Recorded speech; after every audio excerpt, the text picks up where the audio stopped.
Welcome back to this channel, and in this video we'll talk about the case of Savtaben versus the state of Gujarat. And if you want to check out the case in a descriptive manner, please check out the link in the description.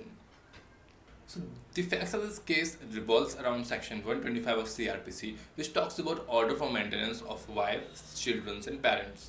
तो इस case के facts ऐसे होते हैं कि एक lady होती है सविता बहन, उनकी शादी क्यू से होती है और उनकी शादी के कुछ दिन बाद they started living a happy married life. But जब उनके एक बच्चा होता है उसके बाद उनके बीच में लड़ाई शुरू हो जाती हैं and Q started behaving very bad with Savita बहन एंड वो उनको फिजिकल और मेंटल टॉर्चर देने लगते हैं. बट सविता बहन ये सब टॉलरेट करती हैं एक हद तक.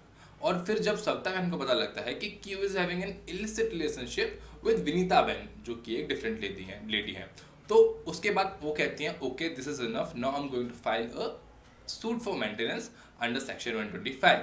और जब वो ये मेंटेनेंस का सूट फाइल करती हैं तो जो अपोजिट पार्टी होती है यानी क्यू की जो पार्टी होती है वो ये कहती है कि मेरी तो सविता बहन से शादी नहीं हुई. और वो डॉक्यूमेंट्स प्रोवाइड करता है कि जो डेट सविता बहन बताती हैं कि इस दिन को इनकी शादी हुई थी, तो क्यों कहता है कि हम लोगों की शादी नहीं हुई, मेरी शादी तो विनीता बहन से हुई है, जो कि एक थर्ड लेडी जो जिनके बारे में मैंने आपको बताया है.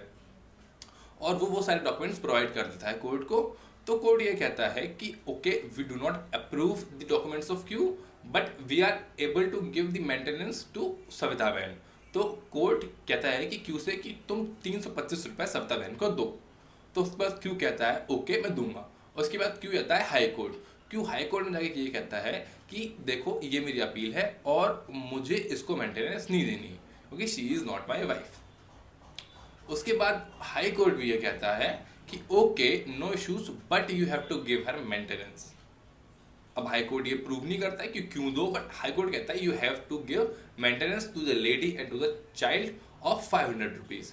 और हाई कोर्ट वो 325 रुपये की मेंटेनेंस बढ़ा के और कर देता है 500 रुपये.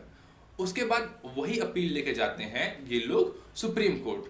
अब सुप्रीम कोर्ट इस केस का डिसीजन लेने से पहले ये देखता है कि जो सेक्शन 125 है उसमें वाइफ का मतलब क्या है. तो उसमें वाइफ का मतलब क्या है that the term wife includes a woman who has been divorced or has obtained a divorce from her husband and has not remarried.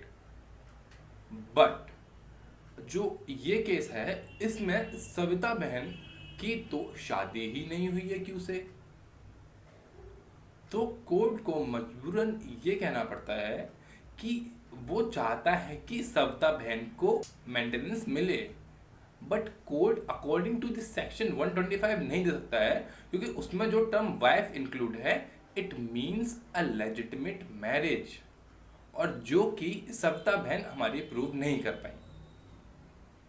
तो इसी के लिए कोर्ट ये कहता है कि कोर्ट बच्चे को तो मेंटेनेंस दे सकता है बट सविता बहन को नहीं.